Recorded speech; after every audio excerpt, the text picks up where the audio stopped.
dar con inicio a esta conferencia a cargo del doctor Basilio Gómez, quien es el R1 de nuestra residencia, que tiene a su cargo lo concerniente a la donación cadavérica. Adelante, Basilio. Muchísimas gracias, doctora Caraballo. Como ya dijo la doctora Caraballo, en este caso, la donación cadavérica a cargo de un servidor, el doctor Basilio Gómez, R1 de Nefrología del Hospital Central de las Fuerzas Armadas. La ciencia del trasplante de riñón de un donante fallecido.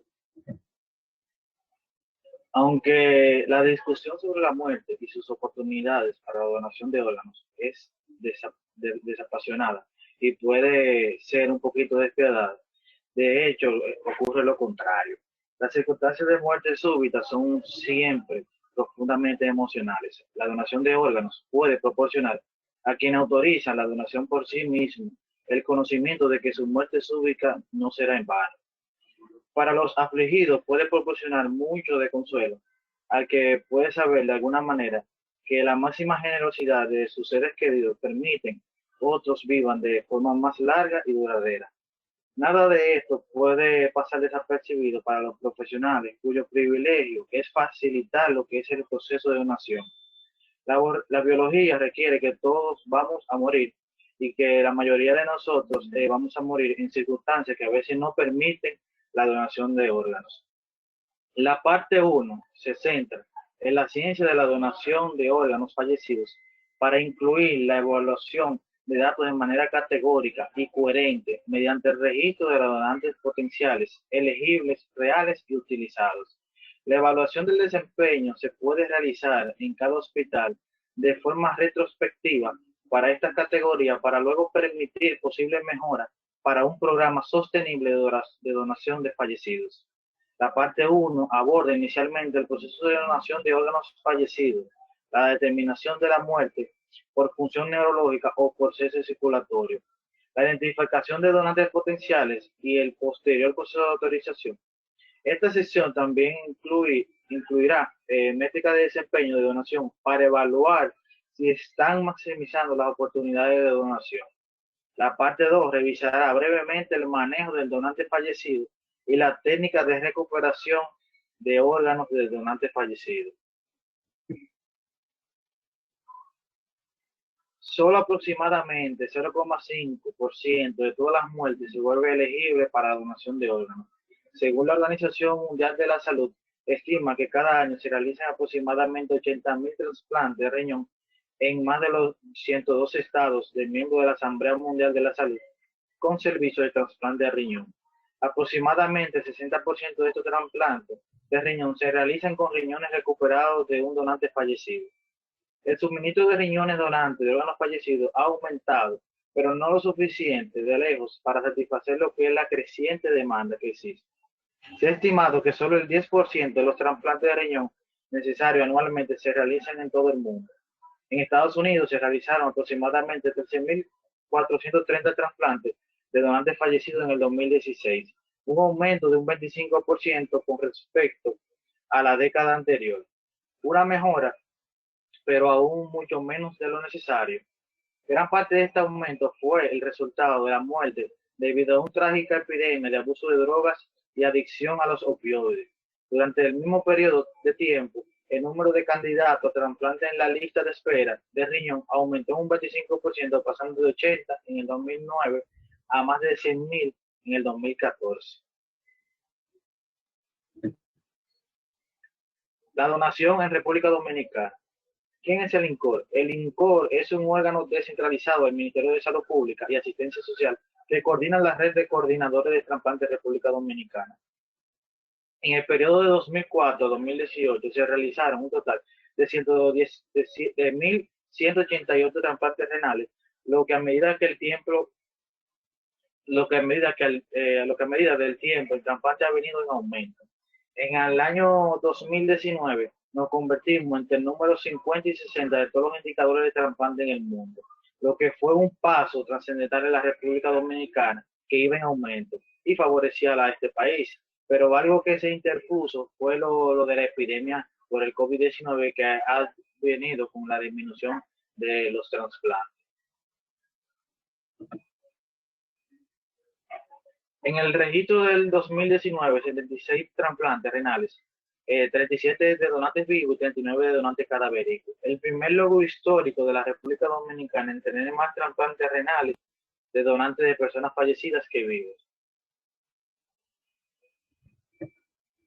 La parte 1, vamos a tener lo que es el diagnóstico de muerte, la identificación, la selección y la preparación de donantes fallecidos. ¿Cuándo ha muerto alguien? Durante el milenio hubo necesidad de definir con precisión la muerte, que es la ausencia de respiración y los latidos cardíacos eran adecuados. La necesidad de determinar el aumento en qué ocurre la muerte es un fenómeno de la segunda mitad del siglo XX que trabajó consigo unidades de cuidado intensivo, la capacidad de reanimación y los trasplantes de órganos de los donantes fallecidos. Una definición de muerte establecida en los Estados Unidos en 1981 por la Conferencia Nacional de los Comisionados de las Leyes Estatales Uniformes, que formula lo que es la Ley de Determinación Uniforme de Muerte, la UDA, establece que un individuo que ha sufrido, ya sea irreversible, cese de las funciones circulatorias y respiratorias o cese irreversible de todas las funciones de todo el cerebro, incluido lo que es el tronco encefálico, se considera muerto. Hoy, los 50 estados y el Distrito de Columbia siguen lo que es la UDA como estándar legal y médico de la muerte. Y esta proporciona un marco importante de lo que es el mecanismo de muerte que pueden aplicarse universalmente. Estos criterios para muerte cerebral evalúan lo que es la función de todo el cerebro, tanto del mismo cerebro como del tronco encefálico. La importancia conceptual para evaluar lo que es la función del tronco encefálico es asegurar que una respiración individual espontánea no se declare muerta. En la definición original de coma irreversible, según Harvard Committee en 1968, el concepto incluía la ausencia de la respiración espontánea. Según el doctor William Sweet, el renombrado neurocirujano del Hospital General de Massachusetts, escribió más tarde en el New England Journal of Medicine que está claro que una persona no está muerta a menos que su cerebro esté muerto.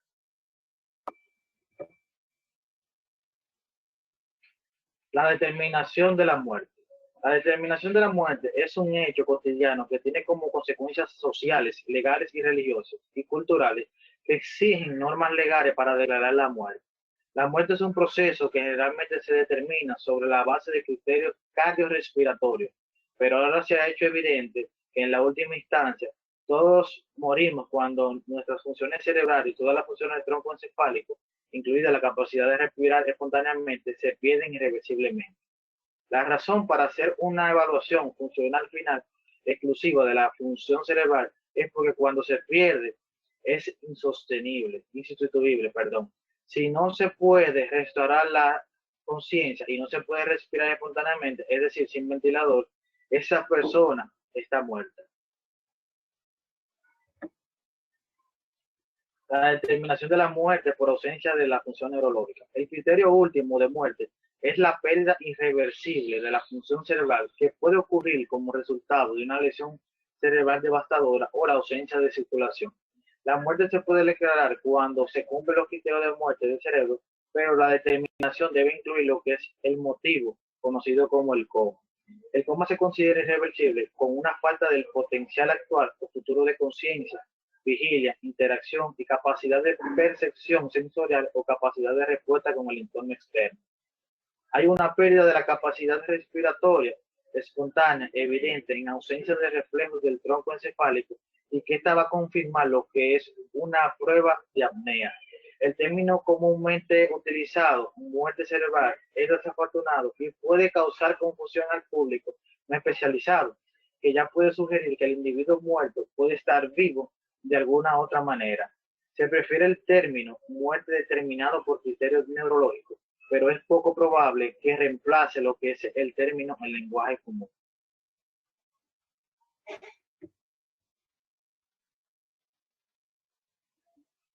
Los criterios clínicos para el diagnóstico de muerte encefálica.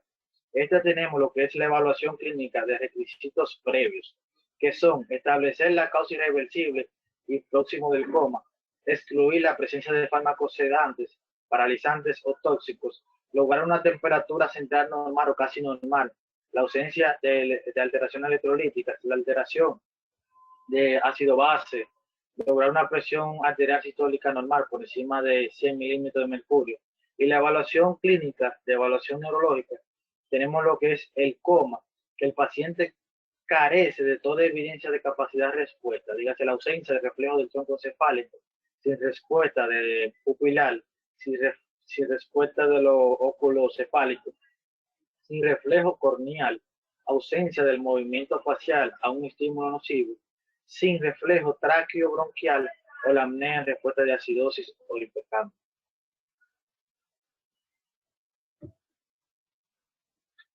La determinación de la muerte por ausencia de circulación.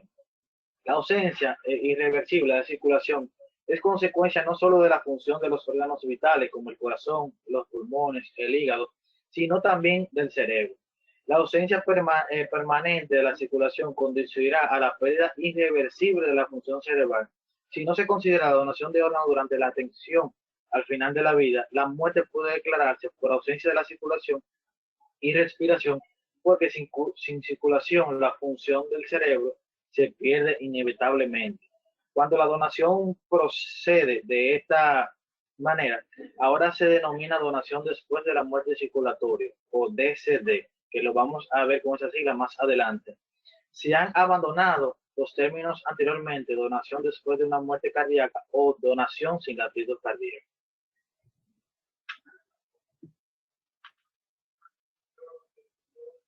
Diagnóstico de muerte circulatoria. Persiste laguna de datos científicos en cuanto a la duración precisa de la ausencia de circulación que puede causar una pérdida irreversible de la función cerebral. Como resultado, las intervenciones por mortem que se han realizado con el propósito de la donación de órganos ha sido controvertida y sigue siendo en algunos países. La función cerebral y la actividad eléctrica se pierde por segundo después de la ausencia de la circulación. La que es incierto es la duración de la ausencia de circulación, que evitará lo que es la restauración de la actividad cerebral si se restablece la circulación. Incluso en condiciones normotérmicas, el cerebro podría tolerar hasta de 10 a 11 minutos de paros cardíacos sin secuelas a largo plazo si se restablece la perfusión. Es posible que se restablezca por parte de la actividad cerebral después de largos periodos de paro cardíaco, quizás hasta 60 minutos.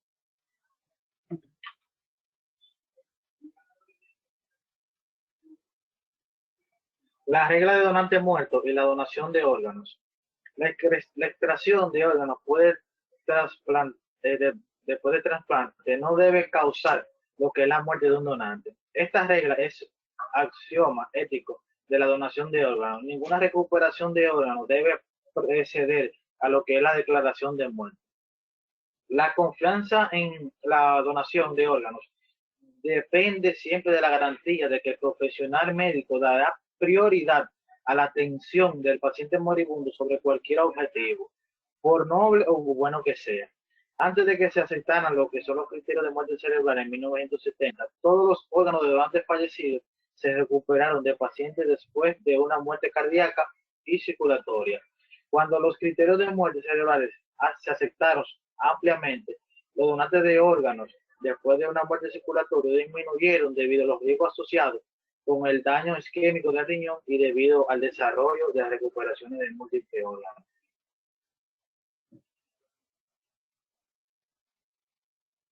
La donación después de una muerte circulatoria incontrolada es la forma más común en España. En los Estados Unidos suele ser de categoría 3 o controlada. Estos donantes están en coma con daño cerebral irreversible y dependen de un respirador, pero no tienen muerte cerebral por definición estricta. En este punto de decisión, el personal de la OPOP, que es la Organización de Recuperación de Órganos, y las unidades de cuidados intensivos colaboran para planificar lo que es la introducción de la opción de donación a la familia. En estas circunstancias, la familia y el equipo médico primario toman la decisión de retirar la atención y el apoyo y se obtiene el consentimiento apropiado para la donación de órganos después de la decisión de retirar la ayuda. El soporte del ventilador se interrumpe en el quirófano o en la unidad de cuidados intensivos y se monitorea lo que es la función cardíaca y la muerte se pronuncia según los criterios cardíacos y estándar después de un periodo aproximado o determinado, generalmente de 5 minutos de asistolia. Luego, la recuperación de órganos procede rápidamente y el equipo de recuperación de órganos no participa en el diagnóstico de muerte ni en el tratamiento médico del paciente antes de la asistolia. Los donantes, después de la muerte circulatoria, de categoría 4, según Maastricht, también se conocen como donantes en crisis, que a menudo se han vuelto hemodinámicamente inestables en el camino hacia la recuperación de órganos después de un diagnóstico de muerte cerebral.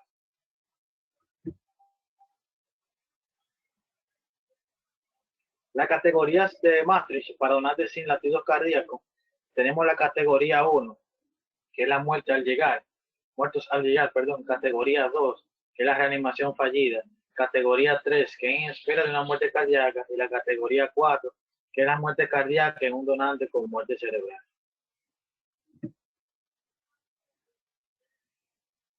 Ha habido un aumento constante en el aumento de los donantes después de una muerte circulatoria en Estados Unidos durante los últimos 10 años. Si la familia apoya la donación y el paciente está cerca de la muerte cerebral, la discusión puede llevar a que la donación ocurra con una donación después de la muerte cerebral. Un programa sólido de muerte después de los donantes después de una muerte circulatoria puede ampliar la oportunidad de realizar más trasplantes de riñones y aumentar lo que es la cantidad de donantes en el mundo. El proceso de donación de riñón fallecido. Este proceso de órganos de un donante fallecido continúa desde la identificación del posible donante de órganos hasta el trasplante de alimento renal en el centro de trasplante para maximizar el suministro y la calidad del grupo de riñón de donantes fallecidos, y es necesario optimizar cada paso de este continuo.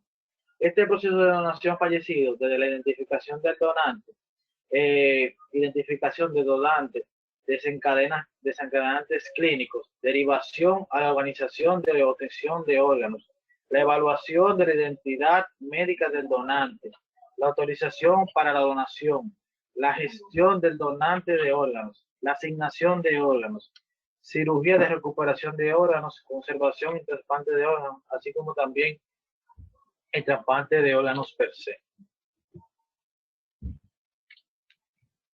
La identificación de órganos y derivación de posibles donantes fallecidos. En Estados Unidos, el Centro de Servicios de Medicare y Medicaid exige que en los hospitales identifiquen y remitan todas las muertes inminentes a la Organización de Obtención de Órganos Local, dígase la OPO. La regularización de estos centros de servicio requiere la notificación oportuna a la OPO, que es la Organización de Obtención de Órganos, en el momento en la muerte inminente o muerte inminente dentro de 1 hora o más, que desencadenantes clínicos específicos. Esta regulación se conoce como remisión requerida o notificación de rutina y representa una práctica única en el nivel internacional y es requerida por ley. Una muerte inminente se define como un paciente profundamente comatoso, ventilado mecánicamente, ingresado en una unidad de cuidados intensivos con daño cerebral catastrófico de origen conocido. Según la Organización de Obtención de Órganos Local, la OPO, se asocian con los hospitales para brindar una educación y servicios que garantizan lo que es que aproveche la oportunidad de donación. Las oportunidades educativas incluyen la identificación de muertes inminentes cuando son derivadas a la OPO y establecer un proceso exitoso de donación colaborativa y pautas clínicas para mantener lo que es la opción de donación de órganos. Estas pautas de manejo son para pacientes cuando la muerte cerebral están pendientes y se implementan para mantener la función del órgano mientras la familia acepta el diagnóstico y se considera la oportunidad de donación. Mantener esta función de los órganos durante el tiempo que brinda la mayor posibilidad de un resultado exitoso en el receptor de los órganos es bien problemático. La OPO también brinda lo que es datos de desempeño al hospital sobre la tasa de derivación, la tasa de notificación oportuna, la tasa de conversión y lo que son los posibles donantes de órganos que no fueron identificados. Los hospitales utilizan esta información para mejorar lo que son el programa de donaciones en sus departamentos. ¿Cuándo notificar a la organización de la obtención de órganos de cualquier muerte inminente? Cuando tenemos lesiones cerebrales agudas graves, dependiente de ventilador, una unidad de cuidado intensivo, una sala de emergencia con una escala de Glauco menos de 5, en la indicación inicial de que un paciente ha sufrido una lesión neurológica no recuperable, una pérdida documentada de reflejos de nervios craneales, también como se contempla en un examen formal de muerte cerebral, y antes de iniciar una discusión que pueda llevar a la suspensión de la terapia de soporte vital. Identificar posibles donantes. La pronta identificación de todos los posibles donantes de órganos es fundamental en los esfuerzos para maximizar la donación y el trasplante de órganos puede cumplir los deseos de los pacientes fallecidos y sus seres queridos. Los posibles donantes de órganos pueden identificar en la sala de emergencia o la unidad de cuidados intensivos. Esta notificación oportuna, según la ley, proporciona a lo que es la OPO un tiempo para evaluar la idoneidad médica del paciente para la donación. Esta notificación temprana también permite que se desarrolle un plan de colaboración con el equipo de cuidados críticos para acercarse a la familia y después que hablen sobre el cuidado al final de la vida. Esto va a permitir que el plan de colaboración incluirá lo que es determinar si el paciente está activo en un registro de donantes y esto más del 50% de los adultos de Estados Unidos son donantes registrados y el registro se realizó en el momento de la renovación ya sea de la licencia de conducir o a través de la internet. El donante potencial registrado ya ha tomado la decisión de donación que no puede ser revocada por la familia, aunque se prefiera mucho el acuerdo familiar.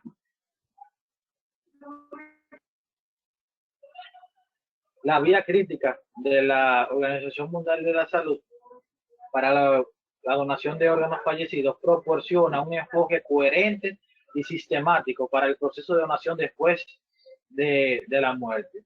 Es una herramienta reproducible que, para evaluar el potencial de la donación de fallecidos, evaluar lo que es el desempeño en el proceso de donación de fallecidos e identificar lo que son las áreas de mejora. Esta vía crítica también va a proporcionar un escenario o desencadenante común en que se puede llevar a cabo la identificación prospectiva y la derivación de un posible donante de órganos fallecidos. Las definiciones de donantes de órganos fallecidos posibles y potenciales, según se proporciona en la vía crítica, son referencias importantes de la afección clínica para comprender la identificación oportuna y la derivación para la donación de órganos. La evaluación de un posible donante fallecido. El proceso de la evaluación del donante comienza con una evaluación de la idoneidad médica. Por ejemplo, una neoplasia maligna con una enfermedad metastásica actúa hacia el donante sea médicamente inadecuado. A la luz de la escasez actual de lo que son los riñones fallecidos, de los riñones de donantes fallecidos, perdón, estos riesgos de transmisión de una enfermedad maligna o infecciosa del donante debe sopesarse con el riesgo de continuar la diálisis del paciente en espera de un trasplante. La consulta con la OPUC local y los hospitales es esencial para garantizar que los donantes de órganos potenciales no sean excluidos de manera inapropiada. La evaluación serológica de los donantes de órganos incluye lo que es la detección de la hepatitis C, del VIH, del virus de hepatitis B, citomegalovirus, el virus de Epstein-Barr y el sífilis. La prueba de ácido nucleico acorta lo que es el periodo de ventana entre la exposición y la detección para ciertas infecciones virales como el VIH y el virus de hepatitis C. Y es esencialmente útil cuando el donante conoce los factores de riesgo de exposición del Servicio de Salud Pública. El uso de órganos de donantes que dan positivo en la prueba de VIH está contraindicado para los receptores de VIH negativo debido al riesgo de transmisión. En el 2013, el Servicio de Salud Pública desarrolló pautas para reducir lo que es la transmisión de VIH, hepatitis B y hepatitis C mediante el trasplante de órganos. Se recomendó, por eso, el uso de pruebas de amplificación de lo que es el ácido nucleico para grupos de comportamiento de alto riesgo para reducir lo que es el riesgo de transmisión de VIH y aumentar potencialmente lo que es la utilización de estos órganos. La OPO debe realizarse o realizan rutinariamente las pruebas de lo que es el ácido nucleico para determinar lo que es el VIH y el virus de hepatitis B y C en esta población para compartir lo que son los resultados con los programas de trasplante. Los programas de trasplante también tienen el mandato de informar al receptor lo potencial de factores de riesgo y el beneficio potenciales de aceptar este tipo de órganos.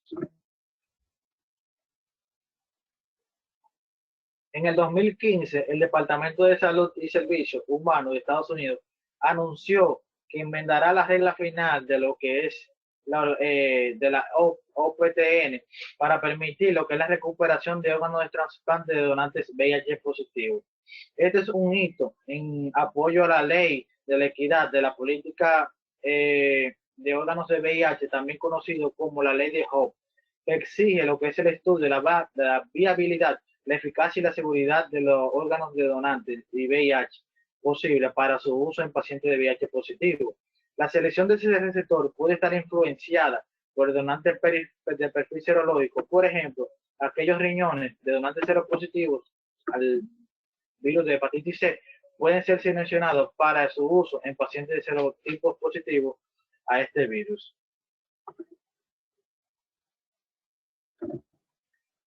La autorización para la donación. La tasa de autorización, anteriormente llamada tasa de conocimiento o de consentimiento, perdón, para la donación de órganos ha aumentado en los Estados Unidos durante los últimos 15 años, aproximadamente un 20%, con una tasa de más de un 75% en todos los países, en todo el país en el 2015. Algunas regiones tienden tasa de autorización cercana a un 90%. Existe una variación considerable en la tasa de autorización según el origen étnico y las tasas tienden a ser más altas en los grupos de habla inglesa en comparación con lo de habla no inglés. Y son más altas en los inmigrantes de segunda generación en comparación con los inmigrantes de primera generación. Como vemos aquí, una variación en lo que es la tasa de autorización según la etnia en los Estados Unidos. Como podemos ver, el porcentaje en los grupos de raza blanca y de hispano son los más altos en lo que es la autorización según el estudio realizado.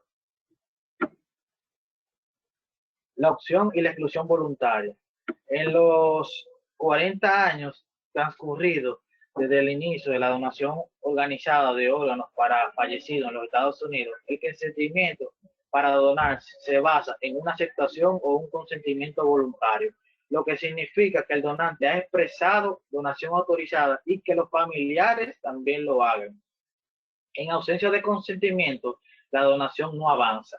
La exclusión o el consentimiento presunto se basa a priori en la presunta de que el donante potencial estaría de acuerdo con la donación y que seguirá adelante a menos que se haya expresado formalmente una objeción al respecto. Algunos han sugerido que un sistema opt-in aumentaría lo que son las tasas de donación de fallecidos y algunos países europeos más recientes, en Francia en 2017, tenían una legislación que lo podía permitir. En Estados Unidos tiene una tasa de autorización que solo es superada a nivel internacional por España, y aunque España tiene un opt-out legalizado, no aplica. La exclusión voluntaria. Si se practica, puede generar una interacción adversa con los familiares en duelo, que se evita lo que es la suscripción voluntaria. Una vez que un individuo ha optado por no participar, esencialmente se pierde lo que es el concepto de donación de órganos. Las personas que no han optado por participar aún pueden optar y pueden hacerlo, al igual que sus familiares más cercanos en caso de fallecimiento repentino. Se prefiere optar por participar en lugar de excluirse, claro está. El modelo español. El modelo español, las tasas de donación de órganos reportadas en España se atribuyen al llamado modelo español. Esta donación de órganos que a menudo se utiliza como ejemplo de un programa eficaz de recuperación de órganos de donantes fallecidos. El modelo implica un informe sistemático y altamente estructurado para maximizar lo que es la identificación y la derivación, tasa de consentimiento y manejo de un posible donante de órganos fallecidos. Los elementos clave de este modelo incluyen lo que son médicos de plantilla bien capacitados y compensados con una responsabilidad claramente definida sobre la eficacia de lo que es la vigilancia de los donantes y la derivación y la búsqueda agresiva de los donantes mayores.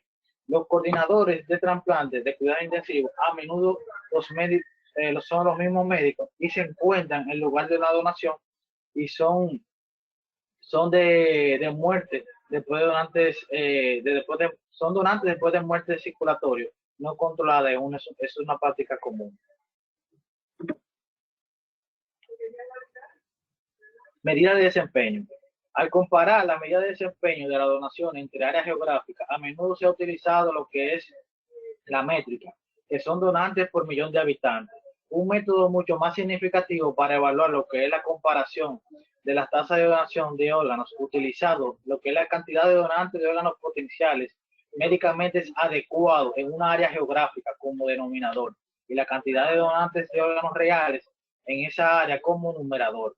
La tasa de donación para estas medidas son las más elegibles, definidas como donantes de 70 años o menos que cumplan con criterios de muerte según el criterio neurológico, pero esto solo representa un subconjunto del potencial total.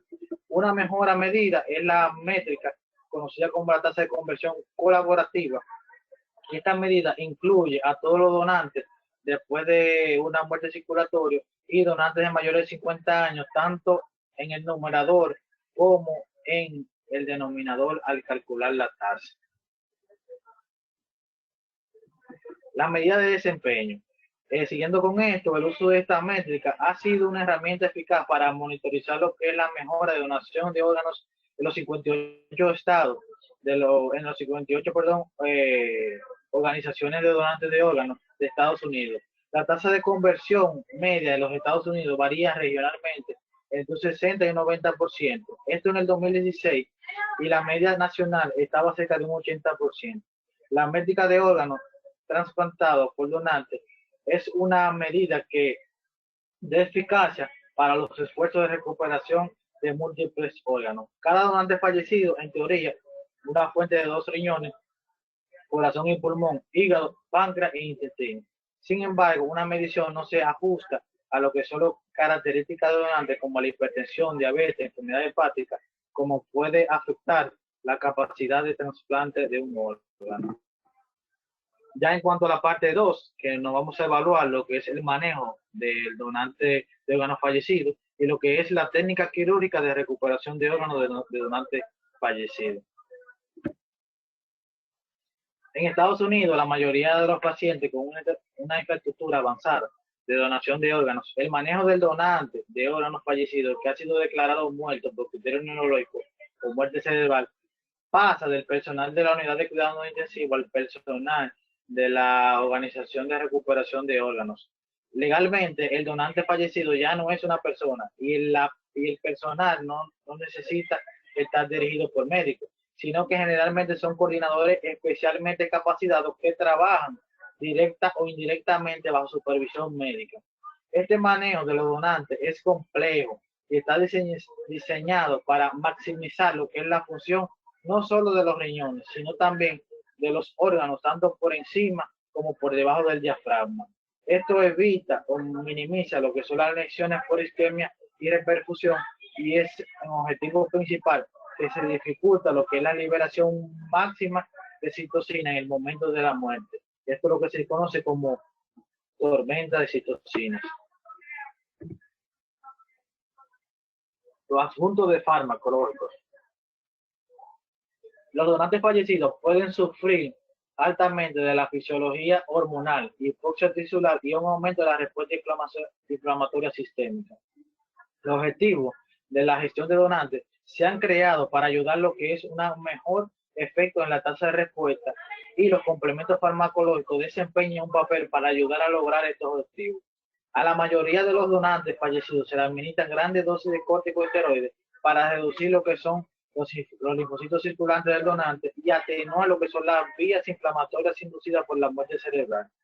Los tratamientos hormonales adicionales que incluyen vasopresina, T3-T4, se administran lo que es de forma rutinaria, aunque los datos de ensayo aleatorizados sugieren un beneficio marginal.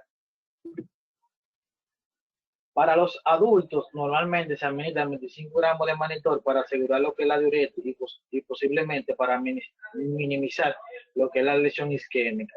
¿Existe alguna evidencia de que la dopamina administrada por vía intravenosa antes de la manipulación renal puede reducir lo que es la tasa de retraso en la función del injerto? La heparinización sistémica se realiza en el momento de la colocación de la cánula con una dosis de 10.000 a 30.000 unidades.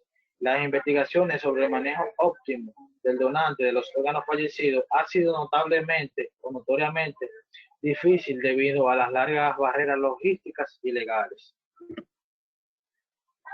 Según el estudio de Neyman, este demostró un ensayo controlado que la hipotermia leve en comparación con la normotermia en donantes de órganos después de la declaración de muerte determinó que los criterios neurológicos redujeron significativamente la tasa de función retardada del injerto entre los receptores, y este estudio también representa un hito en lo que es la investigación sobre el manejo de lo que son los donantes de órganos, que con suerte hallará lo que es el camino para nuevos avances terapéuticos.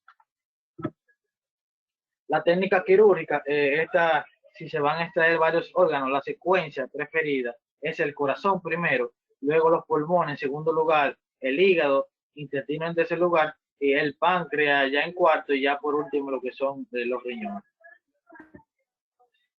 La técnica quirúrgica, los principios de la operación para recuperar los órganos de lo que es los órganos de personas fallecidas son similares independientemente de los órganos que se extraerán. Se obtiene una amplia exposición quirúrgica. Cada órgano que se va a extraer se diseca con la vasculatura intacta. En el momento del pinzado aórtico se inicia lo que es un lavado y el enfriamiento de la superficie. Esto es para evitar lo que es un daño a lo que es la vasculatura renal y previene el retraso de lo que es la función del injerto causado por vasoespasmo, y que esto va a evitar lo que es, se debe evitar siempre lo que es la disección en el hilo renal. También debe suponerse que existen múltiples arterias renales, ya que hay una lesión de recuperación común en la división inadvertida de una arteria renal accesoria. Los riñones a menudo se extraen en bloque con la aorta y la vena cava y se reparan, en la mesa posterior. Sin embargo, los riñones son de pequeño tamaño, son de un pequeño donante pediátrico, no deben separarse. Los riñones están protegidos contra la isquemia caliente por el sofoco y el enfriamiento de la superficie con hielo durante el tiempo que se tarda en extraer los otros órganos. El tiempo de isquemia caliente. Esto se refiere al periodo entre el paro circulatorio y el comienzo del almacenamiento en frío. Con las técnicas modernas de perfusión in situ, el tiempo de isquemia caliente es esencialmente cero en los donantes con muerte cerebral, aunque hay una isquemia caliente si se produce un deterioro hemodinámico o un paro cardíaco antes de la extracción.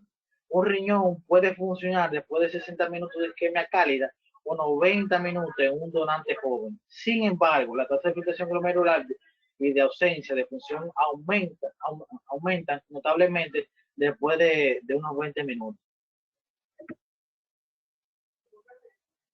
El tiempo de isquemia fría se refiere al periodo de almacenamiento en frío o perfusión de la máquina. Se prefieren tiempos de isquemia fría cortos, menos de 12 horas se considera ideal y menos de 24 horas como aceptable.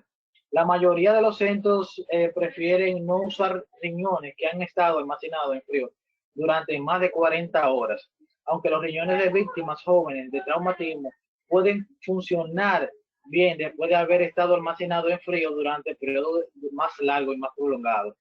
El tiempo de recalentamiento es el periodo desde que se retira el riñón del almacenamiento en frío hasta la reperfusión. Esto se puede eliminar esencialmente envolviendo lo que es el riñón en hielo hasta completar lo que es la anatomosis vascular. Preservación de órganos. Los dos métodos dominantes de conservación de órganos de aloinjertos renales para trasplantes son el almacenamiento en frío y la conservación pulsátil. Ambos métodos emplean hipotermia para determinar lo que es la viabilidad celular y minimizar lo que es la lesión isquémica. Los riñones conservados de esta manera se lavan in situ a través del suministro de sangre arterial con la solución de conservación de elección y se enfrían aproximadamente a 4 grados Celsius, se explantan y se separan y luego se empaquetan. Preservación de órganos. Los riñones también se bañan en la misma solución y el recipiente estéril y se almacenan en hielo húmedo en hileras para mantener lo que es la hipotermia durante el almacenamiento y el transporte para el trasplante. La perfusión pulsátil o hipotermia suministra lo que es un flujo dinámico de perfusión fría al aloinjerto durante la conservación y esto va a permitir lo que es la monitorización de los parámetros de perfusión como el flujo, la temperatura, la presión, la resistencia vascular renal.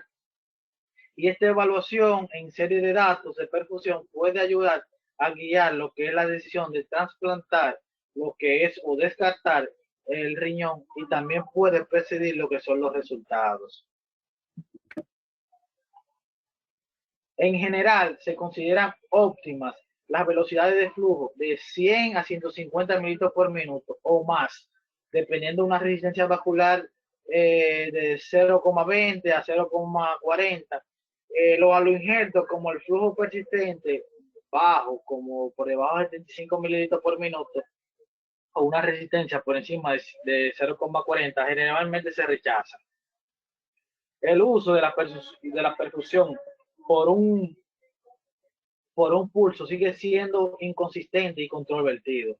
Según un ensayo controlado aleatorizado del 2009, demostró una reducción absoluta en la función retardada del injerto del 6% y una mejora de la supervivencia al primer año de un 4% del grupo de perfusión con máquina en comparación con almacenamiento en frío. Los datos de seguimiento de 3 años de este ensayo confirmaron una mejor supervivencia en el injerto cuando los riñones son perfundidos con máquina de un 91% frente a un 87%.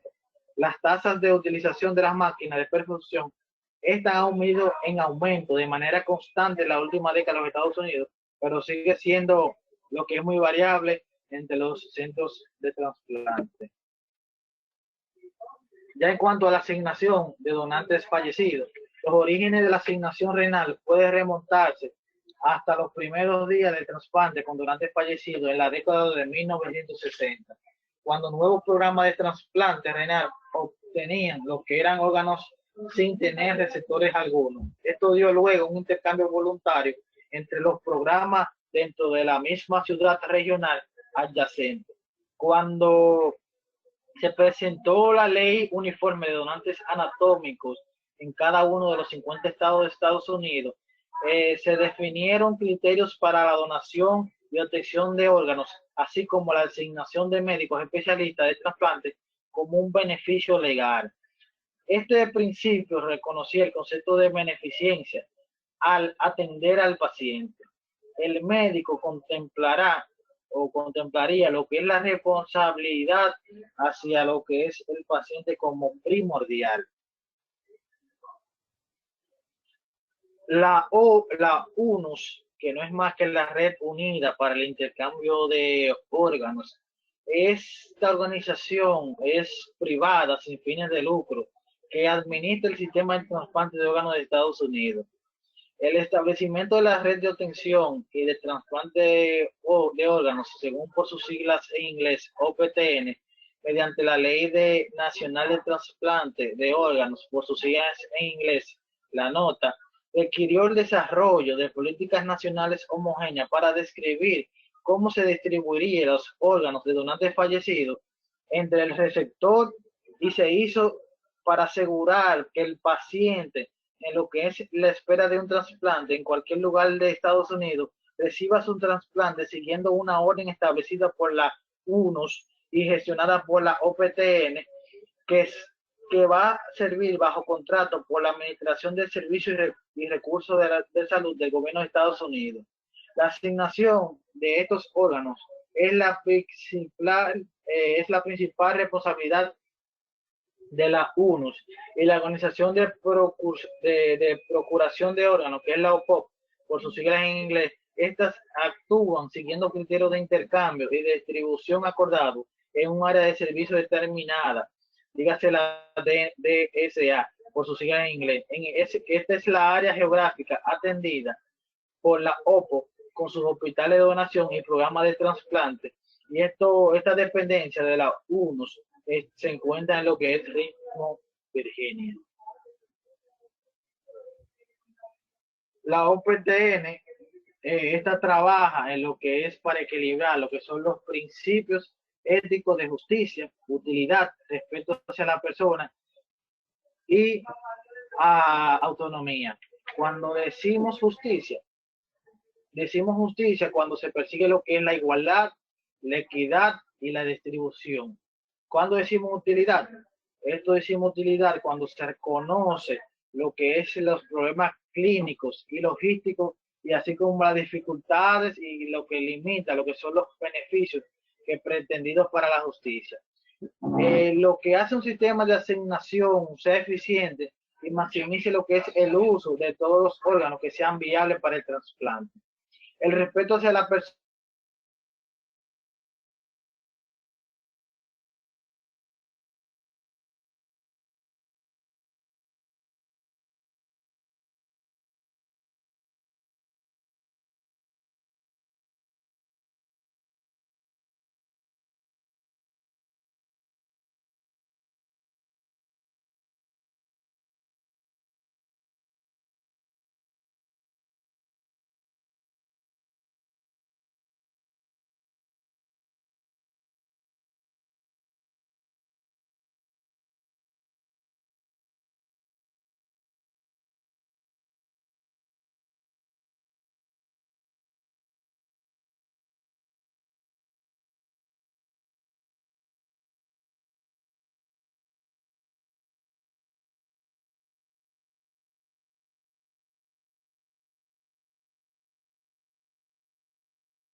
Buenas, se escucha.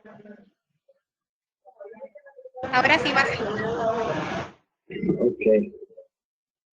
Bueno, vuelvo a empezar entonces aquí.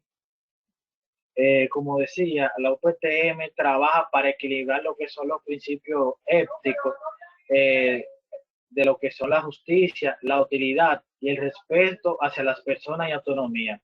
Cuando decimos justicia, cuando se persigue la igualdad y la equidad de la distribución y la utilidad. Esta reconoce que los problemas clínicos y logísticos dificultan o limitan los beneficios que pretendidos de la justicia. Lo que se hace un sistema de asignación sea eficiente y maximice lo que es el uso de todos los órganos, sean viables para el trasplante. ¿Qué es el respeto a la persona? Este engloba lo que son las exigencias morales de honestidad y fidelidad de los compromisos contraídos y abarca el concepto de respeto a la autonomía, que este sostiene lo que es la acción práctica que tiende a ser justa en la medida que respeten o reflejen el ejercicio de autodeterminación. Otros dos componentes también son la transparencia y la trazabilidad. La transparencia, que va a requerir lo que son los datos de todos los trasplantes de órganos realizados en un país o una región con concreto, y estén disponibles para el público general. Y la trazabilidad, esto va a facilitar lo que es la identificación del origen de los órganos donados y los que en condiciones necesarias por la seguridad, no solo por el receptor, sino también por la población general, en caso de transmisión o sospecha de una transmisión de alguna enfermedad infecciosa o una neoplasia maligna. El registro científico de trasplante, esta por su sigla en inglés, CRTR, es una base de datos nacional de estadística de trasplante de constante ampliación, Esta creado en 1987, esta permite la evaluación progresiva de la situación científica y clínica de los trasplantes de órganos sólidos. Esto incluyendo lo que son el riñón, el corazón, el hígado, los pulmones, el intestino, así como también el páncreas. Estos datos son regidos por lo que es la OPTN y de los hospitales y la OPO de todo el país. Este registro continúa información actual y antigua sobre la progresión completa de la actividad del trasplante relacionada con la donación de órganos, los candidatos a lista de espera, las receptores de trasplante y las estadísticas de supervivencia, así como también esta información va a ayudar a lo que son a desarrollar lo que son políticas a seguir. Para entrar en la lista de espera de trasplante, un paciente debe cumplir determinados criterios, como son los receptores de trasplante renal que deben estar recibiendo diálisis crónica, o si no están recibiendo diálisis, deben tener una tasa de filtración glomerular estimada por debajo de 20 o igual a 20. El orden por el cual cada riñón debe estar disponible se ofrece a los pacientes en la lista de espera y está determinado por un algoritmo conjunto y los pacientes priorizan a través de un ordenador central que se localiza en la dependencia de la UNOS. A través de un programa online denominado DonorNet, los programas de trasplante pueden acceder a información importante sobre su posible donante. La decisión final sobre si aceptar o no una oferta de un paciente determinado corresponde al médico o cirujano responsable. Sin embargo, siempre se debe rechazar o una oferta, si el paciente rechaza o no una oferta, se debe proporcionar una razón o un código de renuncia a la UNOS. El sistema de puntuación para la asignación de donantes fallecidos está basada en el principio de compatibilidad o utilidad en el tiempo de espera de justicia. Sin embargo, se han reconocido que el beneficio de supervivencia prolongada era un objetivo esencialmente del trasplante. La conciencia antigénica entre el donante y el receptor ha añadido un efecto de lotería de la asignación de prioridad a la ausencia de disparidad antigénica de HLA. Este criterio se asigna a un riñón receptor con una concurrencia perfecta independientemente del tiempo de espera.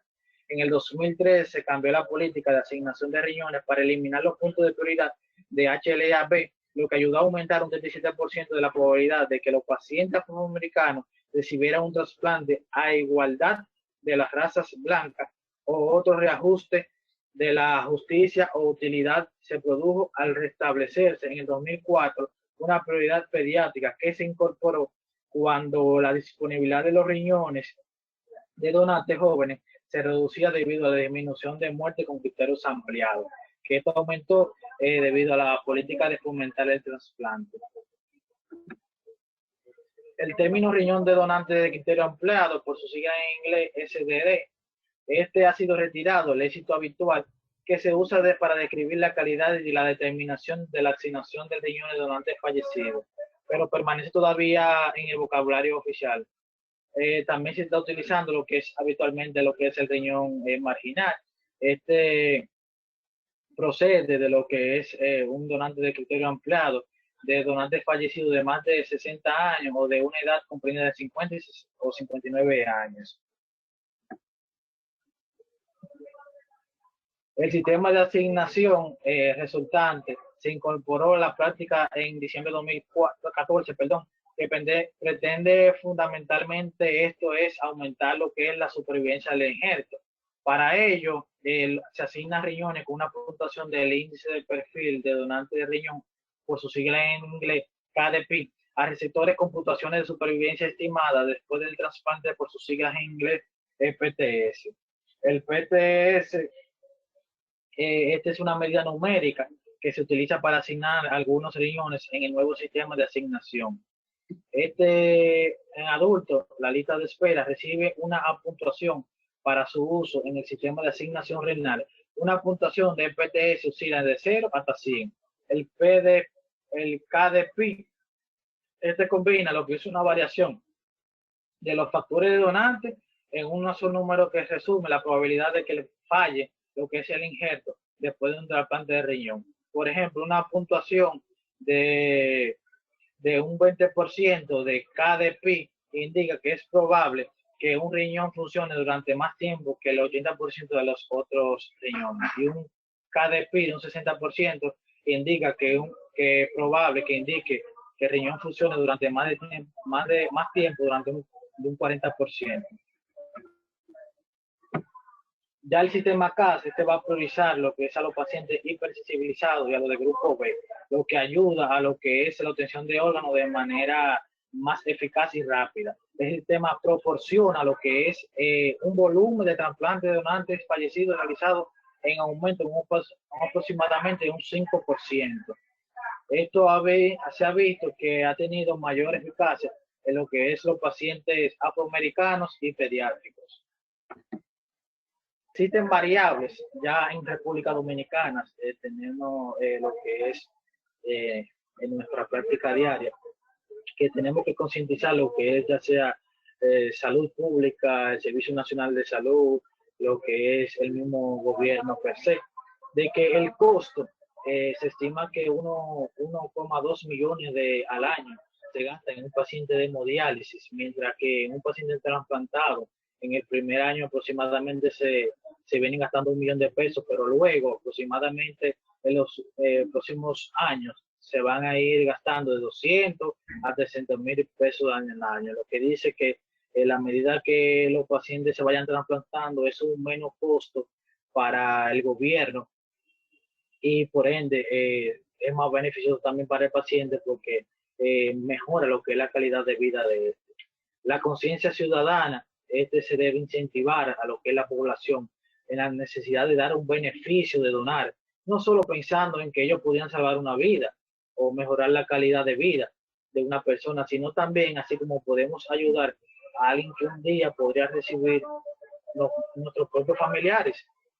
La lista de espera también a veces es un poco, dirían los pacientes, tediosa o tienen miedo de que podían durar hasta años, pero debemos tener en cuenta que siempre va a depender del grupo sanguíneo, del HLA de base, estatura, de peso, de los antecedentes móviles conocidos, que cuando aparece un donante que es compatible con este grupo sanguíneo, se hace también un cross-match que quiere decir que un antígeno de mayor de histocompatibilidad, que no hay la posibilidad de un rechazo inmediato, y además de un HLA, que son los antígenos de mayor histocompatibilidad, que te dicen que hay una mayor coincidencia entre el antígeno mayores, posiblemente de que el riñón vaya sin problema de rechazo. Esta lista de espera a través de un programador es que se hace y a veces puede durar hasta 2 días dependiendo la compatibilidad del mismo, hasta puede durar años, siempre va a depender, como dije anteriormente, del grupo sanguíneo y la compatibilidad de HLA. Esto va a sumar lo que es un porcentaje, se busca lo que es la característica más afines y se coge el número 1 y dependiendo de la disponibilidad del número 1, así se va disminuyendo el número 2, número 3, así sucesivamente. También debemos saber que existe la solicitud de un carnet de donante que se puede ingresar a través del INCOR RD o el INCOR Gov.do, que esto va a proporcionar lo que es una tablilla donde nos va a presentar lo que es el nombre, la dirección, número telefónico, dirección, entre otros acápites. Y después, posterior a unos días, es contactado para entregarle dicho carnet y ya el paciente tiene la oportunidad de donar, pero siempre es bueno tener en cuenta que se debe informar a lo que son los familiares, porque a veces el familiar desconoce esa situación y ya puede traer el problema al momento de donar. Sin más preámbulo, muchísimas gracias. Esas fueron las referencias utilizadas y nada, muchísimas gracias.